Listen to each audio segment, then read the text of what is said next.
Hello friends, welcome to academy. நான் Manikandan, academy director. இப்போ பார்த்தீங்கன்னா நீட் 2026க்கான ஒரு அலர்ட் அது என்னங்கிறத நம்ம இந்த வீடியோ பதிவில் பார்க்கலாம். இப்போ பார்த்தீங்கன்னா ஜேஇ மெயின்ஸ் 2026 எக்ஸாம் வந்து இப்போ தான் கம்ப்ளீட் ஆயிடுச்சு, செஷன் 1. ஸோ அதில் வந்துட்டு என்ன மாதிரியான கொஷின்ஸ் கேட்டிருக்காங்க, எப்படி ஸ்டூடெண்ட்ஸ் தான் வந்து ஃபேஸ் பண்ணாங்க, எந்த மாதிரி ஸ்ட்ரகிளிங் வந்து அவங்க வந்து ஃபேஸ் பண்ணாங்கங்கிறத நம்ம பார்க்க போகிறோம். ஏன்னா இப்போ வந்து என்டிஏ தான் வந்துட்டு ஜேஇ மெயின்ஸ்க்கு வந்துட்டு எக்ஸாம் கொஷின் பேப்பர் ப்ரிப்பேர் பண்ணியிருக்காங்க. ஸோ அவங்க தான் வந்து கண்டக்ட் பண்ணுறாங்க. ஸோ நீட்டுக்கும் வந்துட்டு அவங்க தான் பண்ண போகிறாங்க. ஸோ அவங்களோட வியூ எந்த அளவுக்கு இருக்குது அப்படிங்கிறத நம்ம ஒரு அசம்ஷன் பண்ணலாம். ஓகேங்களா? ஸோ அதை விஷயங்கள் பார்க்கலாம். இப்போ வந்துட்டு என்னென்னா ஜேஇ மெயின்ஸில் வந்து என்ன மாதிரி விஷயங்கள் வந்து பண்ணியிருக்காங்கன்னு பார்த்தீங்கன்னா, என்டிஏ வந்துட்டு கொஷின் பேப்பர் டைப் வந்து கொஞ்சம் சேஞ்ச் பண்ணிக்கிறதா சொல்லியிருக்காங்க. அடுத்து வந்து பார்த்தீங்கன்னா மோர் அன்எக்ஸ்பெக்டட் கொஷின்ஸ் வந்து வந்திருக்கு அப்படின்னு சொல்லியிருக்காங்க. மீன்ஸ் எந்த மாதிரி எப்படின்னா கொஷின்ஸ் ட்ரிக்கியாக கேட்டிருக்காங்க, ரொம்ப லென்த்தியாக கேட்டிருக்காங்க, ஒன்லி கான்செப்ட் பேஸ் பண்ணி தான் கேட்டிருக்காங்க, நியூமெரிக்கல் கொஷின்ஸ் வந்து அதிகமாக கேட்டிருக்காங்க. ஓகேங்களா? இதெல்லாம் வந்துட்டு கொஞ்சம் அவங்க ஒரு ஸ்டூடெண்ட்ஸோட மைண்ட் செட் வந்து ஒரு ஆஸ்லன்ஸ் பண்ணிடுச்சு. ஓகேங்களா? இது கரெக்டாக இப்படி தான் வரும் அப்படிங்கிற மைண்ட் செட்டோட போனால் நம்மளால் பண்ண முடியாது. ஸோ நம்ம எல்லாத்துக்கும் தயாராக போகணும் அப்படிங்கிறத வந்துட்டு இங்கே நமக்கு தெரியுது. அடுத்து பார்த்தீங்கன்னா டைரெக்டாக ஃபார்முலா அப்ளை பண்ணுற மாதிரி எந்த ஒரு கொஷின்ஸும் கிடையாது. ஓகேங்களா? கான்செப்ட் நல்லா தெரிஞ்சால் மட்டும்தான் அதுக்கு என்ன ஒரு விஷயங்கள் கரெக்டான ஃபார்முலாஸ் அந்த இடத்துல ஆப்ட் ஆகும் அப்படிங்கிறத நாம் தான் யோசித்து அதை கரெக்டாக பண்ணணும்னு சொல்லி விஷயங்கள் இருக்குது. ஓகேங்களா? அடுத்தது என்ன மாதிரியான விஷயங்கள் பண்ணியிருக்காங்கன்னு பார்த்தீங்கன்னா மோர் கான்செப்டல் லாஜிக் அண்ட் ஸ்டேட்மெண்ட் கொஷின்ஸ் தான் வந்து அதிகமாக கேட்டிருக்காங்க. ஓகேங்களா? என்டிஏ ஜேஇ மெயின்ஸில் அதுக்கு போக மட்டும் இல்லாமல் டைம் மேனேஜ்மெண்ட் வந்து கிரிட்டிக்கலாக இருக்குது. ஸ்டூடெண்ட்ஸ் ரொம்பவும் வந்து ஏன்னா இந்த மாதிரியாக லென்த்தியாக கொஷின்ஸ் கேட்கும்போதும் ஸ்டேட்மெண்ட் வைஸ் கொஷின் கொடுக்கும்போது அதிகமான டைம் கன்சியூமிங் அதிகமாக பண்ணுறாங்க. ஸோ அப்படி பண்ணும்போது அவங்களால வந்துட்டு எல்லா கொஷினும் அட்டன் பண்ண முடியுமா, இல்லை தெரிஞ்ச கொஷினே திருப்பி அட்டன் பண்ணுறதுக்கு நமக்கு டைம் இருக்காது. ஓகேங்களா? ஏன்னா இவங்க இதை ப்ராப்பராக யோசிச்சுட்டு ஒர்க் அவுட் பண்ணி பார்க்கும்போதே வந்துட்டு டைம் படக்கடன்னு ஓடிடுது. ஸோ அந்த மாதிரி விஷயங்கள்லாம் வந்துட்டு இங்கே வந்து மேஜர் ரோல் பண்ணியிருக்குது அப்படின்னு சொல்லி அப்படிங்கிறது வந்து விஷயங்களை நம்ம தெரிஞ்சுக்கிறோம். இது மூலிமா நமக்கு என்ன விஷயங்கள் தெரியுதுன்னா, இப்போ ஆல்ரெடி நம்ம வந்து நீட்டுக்கு எப்படி ப்ரிப்பேர் பண்ணிகிட்டு இருக்கோம். ஓகேங்களா? ப்ரிப்ரேஷன் கம்ப்ளீட் ஆகிடுச்சுன்னா ட்வைஸ் வந்துட்டு நம்ம வந்து ரிவிஷன் பண்ணி, ஓகேங்களா, ப்ரிப்பேர் பண்ணி நம்ம ஒர்க் அவுட் பண்ணிகிட்ருக்கோம். ஸோ இது மட்டுமே நமக்கு வந்து பத்தாது. நார்மலாக நீங்கள் இப்போ ப்ரிப்பேர் பண்ணுறது இது பண்ணுறது. ஸோ எந்த மாதிரி விஷயங்கள் நம்ம இன்னும் அதிகமாக வச்சுக்கணும்னு பார்த்தீங்கன்னா new exam pattern mind set நமக்கு ரொம்பவே முக்கியம். ஓகேங்களா? ஸோ அதாவது ஆல்ரெடி இப்படி தான் வரும், இந்த ப்ரீவியஸ் இயர் இப்படி தான் கேட்டிருக்காங்க, இது மட்டும் தான் வருங்கிற மாதிரி எந்த ஒரு மைண்ட் செட்டு வச்சுக்காதீங்க. அவங்க எப்படி வேணால் கேட்பாங்க, நம்மளால் வந்து ஆன்சர் பண்ணுறதுக்கு நாம் ரெடியாக இருக்கணும் அப்படிங்கிற ஒரு மைண்ட் செட்டோட நீங்கள் ப்ரிப்பரேஷனில் வந்து இருக்கணும். ஓகேங்களா? ஸோ கான்செப்ட் கிளாரிட்டி 100% வந்து கரெக்டாக நீங்கள் ப்ரிப்பரேஷனில் கொண்டு போகணும். ஓகேங்களா? அடுத்து பார்த்தீங்கன்னா அந்த ஜேஇ 2000 மெயின்ஸ் எக்ஸாமில் வந்துட்டு என்ன கொடுத்துருக்காங்க, மீன்ஸ் ஃபிசிக்ஸில் எந்த மாதிரியான கேட்டிருக்காங்க அப்படின்னு பார்க்கறதா வச்சிங்கன்னா, அதாவது 3 சப்ஜெக்ட் தான் அவங்களுக்கு ஜேஇயில் பார்த்தீங்கன்னா ஃபிசிக்ஸ், கெமிஸ்ட்ரி, மேக்ஸு. அதில் வந்து ஃபிசிக்ஸ் கொஞ்சம் ஈஸியாக கேட்டிருக்கிறதா சொல்லியிருக்காங்க.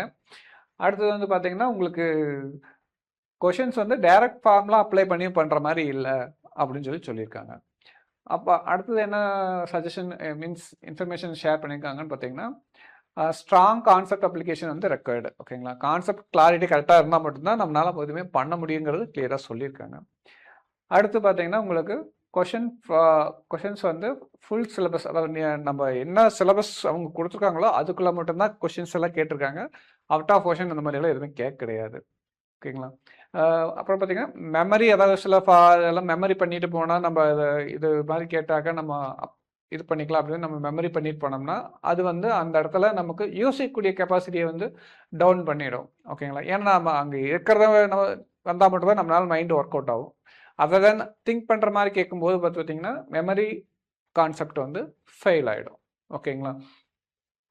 இப்போ இதில் என்னென்னா கான்செப்ட் கிளாரிட்டி அதிகமாக இருந்தால் மட்டும்தான் நம்மளால் சக்ஸஸ் பண்ண முடியும். மக்கப் பண்ணிட்டு போயிருந்தோம்னா நம்மளால் அதில் ஒர்க் அவுட் பண்ண முடியாது. சரிங்களா? அடுத்தது வந்து கெமிஸ்ட்ரி பேப்பர் எப்படி கேட்டிருக்காங்கன்னு பார்த்தீங்கன்னா, இன்ஆர்கானிக் வந்து டாமினேட்டட் த கொஷின்ஸ் பேப்பர். அதாவது அதிகமான கொஷின்ஸ் வந்து இன்ஆர்கானிக்லேருந்து கேட்டதாக சொல்லியிருக்காங்க. அது இல்லாமல் நியூ டைப் ஆஃப் வந்து ஸ்டேட்மெண்ட்டும் கொடுத்துருக்காங்களா. 4 ஜென்ரலாக வந்து 2 ஸ்டேட்மெண்ட் கொடுத்து எது கரெக்டு எது தப்பு அப்படிங்கிற மாதிரி கேட்டுருப்பாங்களாம். இப்போ ஃபோர் ஸ்டேட்மெண்ட் கொடுத்து அதில் வந்துட்டு எது கரெக்டு தப்பு அப்படிங்கிற மாதிரியெல்லாம் கேட்கறனால வந்துட்டு அவங்களுக்கு டைம் அதிக கன்சியூம் ஆகுது அப்படின்னு சொல்லியிருக்காங்க. ஸ்டேட்மெண்ட் டைப் கொஷின்ஸ் வந்து இன்க்ரீஸ் பண்ணியிருக்காங்களாம். ஆப்ஷன்ஸ் வந்து பார்த்தீங்கன்னா உங்களுக்கு பார்த்தா ஈஸியாக இருக்கிற மாதிரி இருக்கும். பட் ஆனால் வந்து எல்லா ஆப்ஷன்ஸும் கொஞ்சம் ட்ரிக்கியாக கொஷனுக்கும் அதுக்கும் வந்து ட்ரிக்கியாக கொடுத்துருக்காங்க. ஸோ அதை கேர்ஃபுல்லாக வந்து நம்ம நோட்டீஸ் பண்ணணும் அப்படின்னு சொல்லியிருக்காங்க. ஆர்கானிக் பொறுத்தளவு பார்த்தீங்கன்னா உங்கள் ரியாக்ஷன்ஸும் மெக்கானிசம் வந்து அதிகமாக கான்செப்டுவலாக கேட்டிருக்காங்க அப்படின்னு இருக்காங்க. அதாவது அப்புறம் ஃபிசிக்கல் நியூமெரிக்கல்ஸ் வந்து லென்த்தியாக அதாவது கேட்டிருக்காங்க. அதை லென்த்தி கொஷின்ஸாக வந்து வந்திருக்கு அப்படின்ட்டு இருக்காங்க. இதில் என்னென்னா இந்த மாதிரி ஸ்டேட்மெண்ட் வைஸு நியூமெரிக்கல் லென்த்தாக கொடுக்கறனால வந்துட்டு அதிகமான டைம் வந்து இதையே ஸ்டூடெண்ட்ஸ் வந்து கன்சியூம் பண்ணிட்டாங்க. ஸோ அதர் சப்ஜெக்ட்ஸ்க்கு வந்து கம்மியான டைம்ஸ் தான் அவங்களால வந்து ஸ்பெண்ட் பண்ண முடிஞ்சது அப்படிங்கிற மாதிரி சொல்லியிருக்காங்க. இப்போ இதனால வந்து நமக்கு என்ன இன்ஃபர்மேஷன் கிடச்சிருக்கு அப்படின்னு பார்த்தீங்கன்னா, இப்போ நீட்ஸ் ஸ்டூடெண்ட்ஸ்க்கு உண்டான அப்சர்வேஷனில் என்கிட்டே வந்து அதாவது லாஜிக்கா and concept and time pressure பேஸ்டாக பேட்டர்னான கொஷின்ஸ் வந்து அவங்க வந்து எவ்ரி டைம் வந்து கொடுத்துட்ருக்காங்க. இப்போ நியூவாக வந்துட்டு இதை நோக்கிய இந்த கொஷின் பேப்பர் இந்த கான்செப்ட் வைஸ் தான், அதாவது இந்த லாஜிக்கு கான்செப்ட் அந்த டைமிங்ஸை பொறுத்து தான் வந்து பிளான் பண்ணியிருக்காங்க. ஸோ நம்ம வந்து இதை நான் வந்து மைண்டில் கரெக்டாக நம்ம வச்சுக்கணும். ஓகேங்களா? Suggestion for NEET 2026 aspirants. Okay, இப்போ வந்து அப்போ கரண்ட்டில் ப்ரிப்பேர் பண்ணியிருக்க நீட்ஸ் 2026 வந்து ப்ரிப்பேர் பண்ணியிருக்க நீட் ஸ்டூடெண்ட்க்கு வந்துட்டு நாம் கொடுக்குற சஜஷன்ஸ் என்னென்னா பார்த்தீங்கன்னா, பயாலஜி வந்து நீங்கள் என்சிஆர்டி வந்து லைன் பை லைன் வந்து நீங்கள் ரீட் பண்ணணும். ஓகேங்களா? அப்போ தான் அது வந்து நம்மளால் மீன்ஸ் பயாலஜியில் நல்லா ஸ்கோர் பண்ண முடியும். அது போக வந்து அசென்ஷன் அண்ட் ஸ்டேட்மெண்ட் வந்து லாஜிக் டைப் கொஷின்ஸ் வந்து நல்லா ப்ரிப்பேர் பண்ணுங்கள். ஓகேங்களா? கான்செப்ட் கிளாரிட்டி வந்துட்டு பக்காவாக இருக்கணும். ஏன்னா சப்ஜெக்ட் கான்செப்ட் 100% இருந்துச்சுன்னா உங்களால் வந்து பயாலஜியில் நல்ல ஸ்கோர் எடுக்க முடியும். கெமிஸ்ட்ரி பொறுத்தவரை பார்த்தீங்கன்னா, நீங்கள் என்சிஆர்டியில் இன்ஆர்கானிக் வந்து அக்யூரசி வந்து கரெக்டாக வச்சுக்கோங்க. ஓகேங்களா? ஜேமெயின்ஸில் வந்து அதை அதிகமாக கொடுத்துருக்காங்க. ஸோ அதில் என்ன கேட்க போகிறாங்க, தியரி பாட்டு இது போல தான் கேட்க முடியும் நம்ம நினச்சிட்ருப்போம். பட் ஆனால் அதுவே வந்து ஒரு ட்ரிக்கியாக கேட்கும்போது நம்ம கன்ஃபியூஸ் ஆகுது. ஓகேங்களா? ஸோ அந்த மாதிரி விஷயங்கள்லாம் நீங்கள் எந்த ஒரு கன்ஃபியூஷன் இல்லாமல் கரெக்டாக ப்ரிப்பேர் பண்ணுங்க. ஓகேங்களா?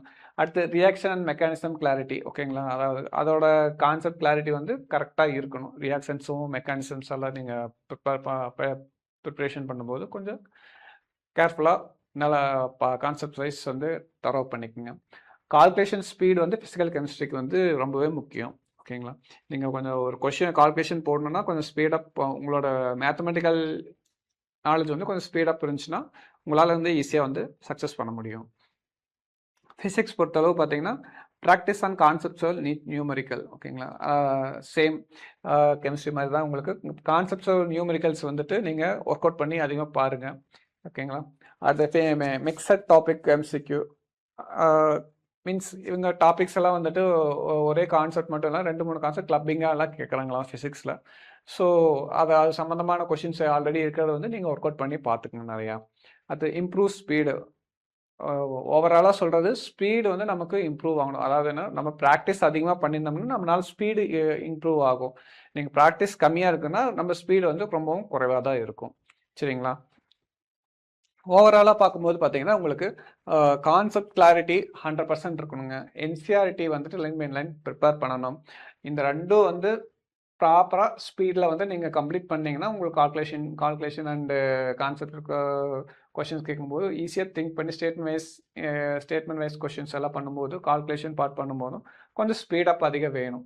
ஓகேங்களா? ஏன்னா டிசிஷன் ப்ராப்பராக எடுக்கணும். இது கால்குலேஷன் வந்து ஒர்க் அவுட் ப்ராப்பராக வந்துட்டு பண்ணணும். ஃபார்முலாஸ் வந்து இதுக்கு இதுதான் அப்படிங்கிறது வந்து மைண்டில் நீங்கள் வந்து ப்ராப்பராக வந்து ரீகால் பண்ணணும். ஓகேங்களா? இந்த மாதிரி விஷயங்கள்லாம் கொஞ்சம் ஸ்பீடப் பண்ணணும். ஓகேங்களா? இது வந்து எப்போ ஸ்பீடப் ஆகும்னா உங்கள் ப்ரிப்ரேஷன் வந்து த்ரைஸ் நீங்கள் வந்து ஒரு பக்காவாக 100% மைண்டில் நீங்கள் வந்துட்டு வச்சுருக்கீங்க. மீன்ஸ் மக்கப் பண்ண சொல்லலைங்க, அண்டர்ஸ்டாண்டிங்கில். பட் பை ப்ராக்டிஸில் வந்துட்டு உங்களுக்கு எல்லாமே உங்களுக்கு நல்லா அண்டர்ஸ்டாண்டாக இருக்கும்போது உங்களால் வந்து சக்ஸஸ் பண்ண முடியும். நீட் ரேங்கை வந்து ஈஸியாக அச்சீவ் பண்ண முடியும். ஓகேங்களா? இந்த இன்ஃபர்மேஷன் உங்களுக்கு ரொம்பவும் பயனுள்ளதாக இருக்கும். நம்ம ஒன் அகாடமி யூடியூப் சேனல்ஸை தொடர்ந்து பார்த்துட்டு வாங்க. ஓகேங்களா? நம்ம ஒன் அகாடமி வீடியோஸை வந்து சப்ஸ்கிரைப் பண்ணுங்கள், ஷேர் பண்ணுங்கள், லைக் பண்ணுங்கள், பெல் பட்டனை கிளிக் பண்ணுங்கள். ஓகேங்களா? தேங்க்யூ.